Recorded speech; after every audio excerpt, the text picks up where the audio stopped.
Le duo iconique de la stop motion. Un inventeur tête en l'air amateur de crackers et son fidèle compagnon, un chien intelligent, muet mais non moins expressif. En voilà un duo étonnant qui fait fièrement partie du patrimoine culturel britannique. Si la stop motion est une forme d'art qui se fait assez rare au cinéma, Wallace et Gromit ont grandement contribué à la démocratiser. Découvrons alors comment ont été créés et imaginés nos deux compères en pâte à modeler.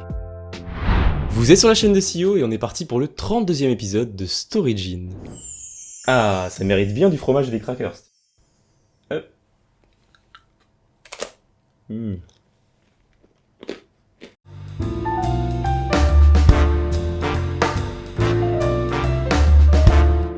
Les meilleures idées peuvent parfois voir le jour dans une salle de classe. On est en 1982 et le jeune Nick Park travaille sur son projet de fin d'études pour la National Film and Television School, une école de cinéma basée au Royaume-Uni. Il veut réaliser un court-métrage d'animation en utilisant de la pâte à modeler, un choix remarquable pour l'époque où cette technique n'était encore que très peu exploitée, faute d'un processus long et laborieux. Mais Nick a ses idées en tête, il a déjà son histoire et ses personnages, et d'ailleurs, voici le premier, un inventeur gentil mais légèrement naïf du nom de Jerry. Nick s'est inspiré de son facteur s'appelant lui-même Jerry pour créer ce personnage un peu à son image. Il renommera finalement son Jerry après avoir entendu dans un bus le nom d'un chien s'appelant Wallace. En parlant de chien, on reste dans le thème puisque le deuxième personnage de Nick s'appelle Gromit et c'est un chat. Oui, Gromit devait à la base être un chat jusqu'à ce que Nick se rende compte qu'il avait du mal à lui dessiner un design convenable. En faisant de Gromit un chien, Nick a rapidement réussi à trouver un design tout en volume simple. Un design qu'on ne sera pas prêt d'oublier. Pour le prénom Gromit, il s'agit d'une référence au mot grommet qu'on pourrait traduire par œillet métallique, un objet que le frère de Nick qui est électricien a souvent prononcé. C'est d'ailleurs également ce prénom qui va décider Nick à changer celui de Jerry. C'est sûr que Jerry et Gromit ça sonne un peu moins bien que Wallace et Gromit. Nick Park va se mettre à plancher sur son court-métrage mais c'est pas une mince affaire. Il faut bien se rendre compte que la stop-mo ça prend un temps colossal et que Nick doit tout faire tout seul. La fin de ses études approchant, il est clair que Nick ne pourra pas finir son œuvre dans les temps. Mais c'est à ce moment-là que les deux cofondateurs d'Aardman, une petite boîte qui fait de l'animation en stop-motion, sont de passage pour donner une conférence à l'université. Nick Park saisit l'occasion pour leur montrer son projet de fin d'études. Même s'ils n'ont qu'un petit extrait du court-métrage à se mettre sous la dent, ils vont être impressionnés par le talent de l'artiste. Aussi simple que ça, Nick Park rentre chez Aardman en 1985. Là-bas, il va contribuer à plusieurs de leurs projets, mais surtout il sera aidé pour amener son court-métrage de fin d'études jusqu'au bout. Et ainsi, en 1989, une grande excursion, le premier court-métrage mettant en scène Wallace et Gromit, voit le jour.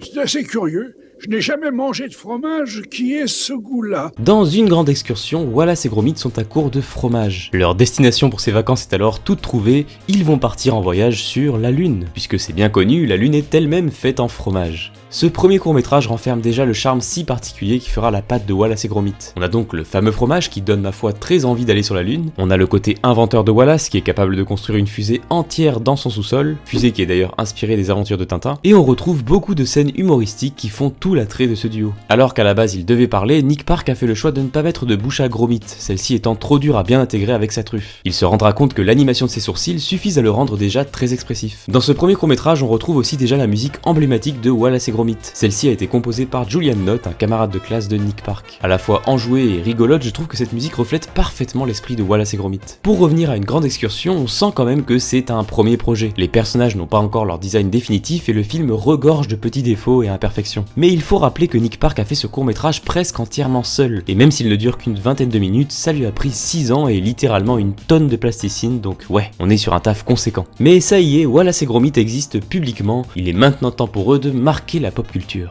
En 91, une grande excursion sera nominée dans la catégorie des meilleurs courts-métrages d'animation, mais hélas, Nick Park devra ployer le genou devant...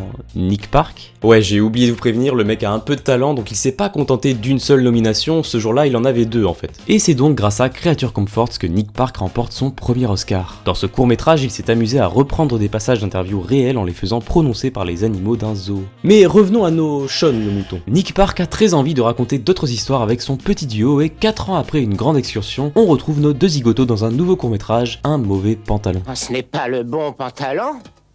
Ce n'est pas le bon pantalon. Dans Un mauvais pantalon, Wallace est à court d'argent. Il a quand même pu offrir à Gromit pour son anniversaire une laisse et un pantalon électronique. Pour gagner un peu de sous, Wallace décide de prendre un locataire, en l'occurrence un petit manchot. Mais Gromit se rend vite compte que quelque chose cloche avec ce manchot, surtout quand celui-ci décide de lui piquer sa chambre. Cette deuxième histoire introduit encore quelques éléments importants qui font l'identité du duo. On a la fameuse séquence d'habillage automatisé de Wallace avant son petit déjeuner, une séquence culte qu'on reverra à plusieurs reprises. Et c'est bien sûr la première apparition de Feathers McGrew gros, un pingouin rusé qui se fait passer pour un poulet en portant un gant en caoutchouc sur la tête. Ce deuxième cours va propulser la popularité de nos deux personnages. Nouvelle nomination aux Oscars et cette fois victoire de Wallace et Gromit, ce qui fait déjà 2 Oscars pour Nick Park. Mais a-t-il seulement prévu de s'arrêter là? 2 ans après Un mauvais pantalon, Nick Park revient avec un nouveau court-métrage qui s'appelle Rasé de près. Oh, excuse-moi, je n'y suis pas allé de main morte. On va passer sur l'histoire de celui-là, mais sachez qu'il marque la première apparition de Sean le Mouton, un personnage qui deviendra une mascotte des studios Hardman ayant même droit à sa propre série ainsi que plus tard 2 longs métrages. Ah oui aussi, Rasé de près, c'est un 2e Oscar pour Wallace et Gromit et donc un 3e pour Nick Park. Ah je vous l'ai dit, le mec ne s'arrête pas. Bon, les courts métrages c'est sympa, mais ça fait un moment que Nick Park aspire à plus grand pour son duo. Et depuis Chicken Run, Hardman travaille main dans la main avec DreamWorks. Le studio a donc largement les moyens d'assouvir ses plus grandes ambitions. Et vous l'avez compris, on parle ici d'un premier long métrage Wallace et Gromit. Assistance! Wallace et Gromit, le mystère du lapin-garou sort donc en 2005. Presque 1h30 de Wallace et Gromit. Le style d'Hardman est plus affiné que jamais. Plus de 100 animateurs ont travaillé pendant 5 ans sur ce film qui a demandé une trentaine de décors différents. Pour ce film exceptionnellement, Nick Park va s'aider d'effets spéciaux numériques. Il s'en sert surtout pour créer certains effets trop complexes à faire en pâte à modeler comme la fumée, les étincelles ou encore les feux d'artifice. Mais ne pensez pas que ça lui permet de gagner beaucoup de temps non plus. Si on prend la séquence de transformation de Wallace en lapin-garou, à elle toute seule, elle a demandé près d'une année entière pour être réalisée. Le mystère du lapin-garou sera un franc succès, critique comme commercial, et dans la lignée des courts-métrages, le film ira décrocher une 3e statuette pour Wallace et Gromit, ce qui en fait 4 pour Nick Park. Après le film, on va retrouver Wallace et Gromit en 2008 dans un nouveau court-métrage, Un sacré pétrin, et ils apparaîtront également dans 2 petites séries sur le thème des inventions. Sinon, ils vont bien sûr être la cible du marketing qui va les placer dans des pubs et des jeux vidéo dérivés. Mais en termes de projets sérieux, on ne va plus les voir pendant un certain temps. Et finalement, les voilà en 2025, nos deux compères ont fait leur retour dans La Palme de la Vengeance, le 2e long métrage d'animation mettant en scène Wallace et Gromit. Celui-ci est sorti directement sur Netflix et on y retrouve bien tout ce qui fait le charme de ce fameux duo. Aujourd'hui, ça fait 35 ans que Wallace et Gromit existent. C'est indéniablement les personnages en pâte à modeler les plus célèbres. Et justement, le fait qu'ils soient animés en stop motion leur met un pied dans le réel qui les rapproche de nous. Aussi décalé soit leur univers, on est aujourd'hui nombreux à avoir été bercés par leurs péripéties comiques. Pour terminer, voici quelques faits insolites et infos complémentaires sur Wallace et Gromit. Si Wallace raffole de fromage, son préféré c'est sûrement le Wensleydale. Vous allez voir que ça a son importance. Dans les années 90, les ventes de Wensleydale étaient au plus bas à un point où leur producteur n'allait pas avoir le choix que d'arrêter la production. Mais les ventes ont été miraculeusement relancées quand un certain Wallace a mentionné le Wensleydale dans le court-métrage Rasé de près. Grâce à la popularité du court-métrage, beaucoup de gens ont été tentés par goûter ou regoûter ce fameux fromage. L'entreprise produisant le fromage est même allée jusqu'à proposer à Hardman de créer une gamme spéciale Wallace et Gromit, gamme qui d'ailleurs s'est très bien vendue. A noter que la même chose s'est plus ou moins produite avec le Stinking Bishop, le fromage qui sert à réveiller Wallace dans Le mystère du lapin-garou. À la suite du film, les ventes de ce fromage ont été multipliées par 5. Ah vraiment, quand il s'agit de fromage, Wallace et Gromit y rigolent pas.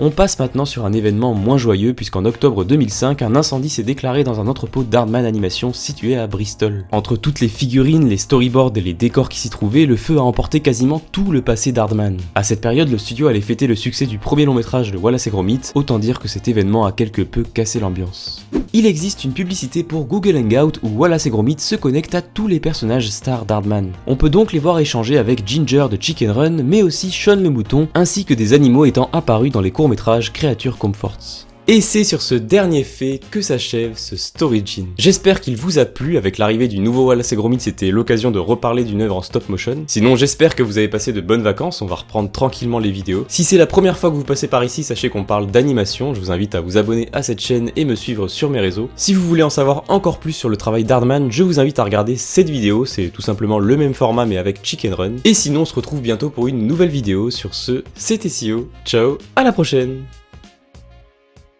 Pas de crackers, Gromit. On a oublié les crackers. Tu te rends compte? Un fromage sans crackers, c'est une sardine sans son...